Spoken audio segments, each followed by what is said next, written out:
How to build a lettering portfolio that attracts clients. Hey there, I'm Martina Flor, lettering artist, author, and educator. I've helped thousands of creatives master the art and business of hand lettering. In today's video, we are talking about one of the most powerful tools you have as a creative and as an artist, your portfolio. I will walk you through exactly how to build a lettering portfolio that doesn't just look pretty, but actually attracts the kind of clients you want to work with. In this video, we are going to be focusing on 3 pillars: curation, presentation, and storytelling. Whether you're starting from scratch or you already have some work under your belt, this episode is going to help you sharpen your focus and create that portfolio that gets you hired.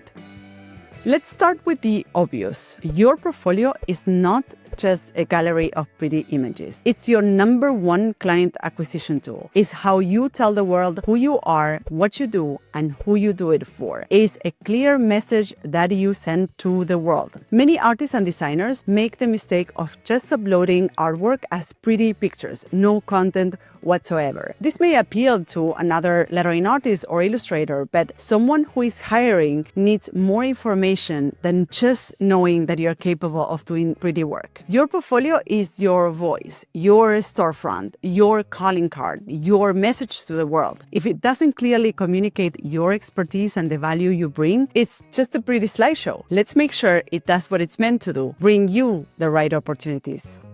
Let's start with curation. You don't need to show everything you have ever made. In fact, showing too much can work against you. Instead, choose 6 to 10 strong pieces that align with the kind of work you want to be hired for. Want to do book covers? Show that. Love working on packaging? Show packaging. That's what I did in the beginning of my career. When I launched my studio as a lettering artist, out of nearly 20 projects I showcased, only 1 was actually a client assignment. Make every piece in your portfolio earn its spot, and don't be afraid to leave out projects that don't align with the type of work you want to do. By the way, in page number 20 of my Lettering Success Secrets Guide, I speak about how you can start self-initiated projects to build a portfolio. Click the link below to download it for free.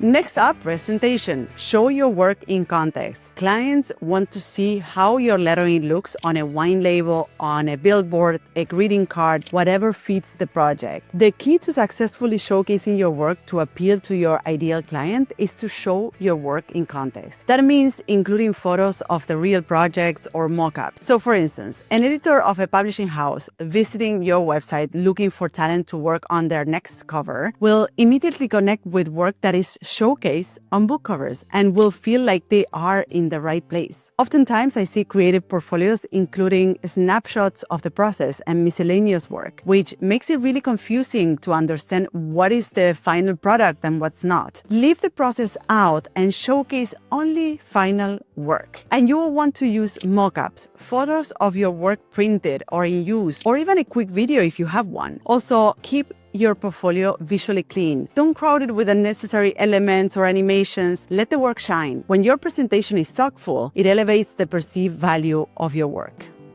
Now, the magic piece, storytelling. Each project in your portfolio should come with a short description. Not a novel, just a few lines. What is the project about? Who was it for? What challenge did you solve? What was the outcome? This turns a beautiful picture into a case study. It shows your thinking, your approach, and your ability to solve real design problems. You need to know that clients aren't just buying your art, they are hiring your brain. Show them how it works.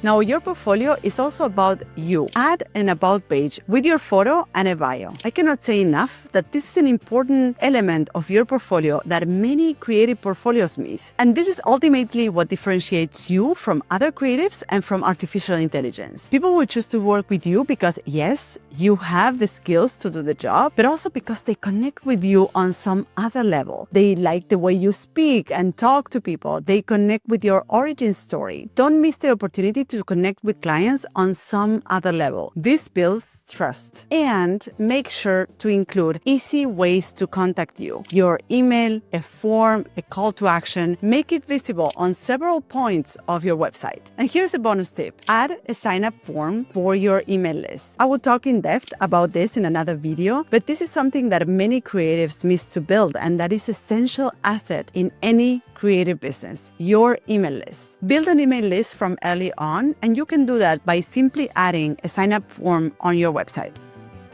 Here's the truth. Clients don't always understand the technical side of lettering or illustration or design. They don't care how many flourishes you drew. They care about results. That means that you can show your process briefly if it's interesting, but keep the focus on the final outcome and the value you brought to the project. If you have worked with real clients, include a testimonial or two. That social proof goes a long way. Let's recap. Your portfolio should showcase only your best, most relevant work, include a strong about page with a photo and story, clearly show the final outcomes of your work, make it easy to contact you, and bonus, add an email list sign-up form. If you do these things, your portfolio will become a magnet for the right clients. And remember, on more portfolio building tips, you can download my free guide, Lettering Success Secrets, at martinaflor.com/guide, or clicking on the link below. It's packed with answers to the most common questions about turning your skills into a career. If you found this helpful, give the video a thumbs up and subscribe to the channel for more. Now leave a comment below. Which one of these portfolio strategies will you apply first? Thanks for watching, and I will see you on the next video.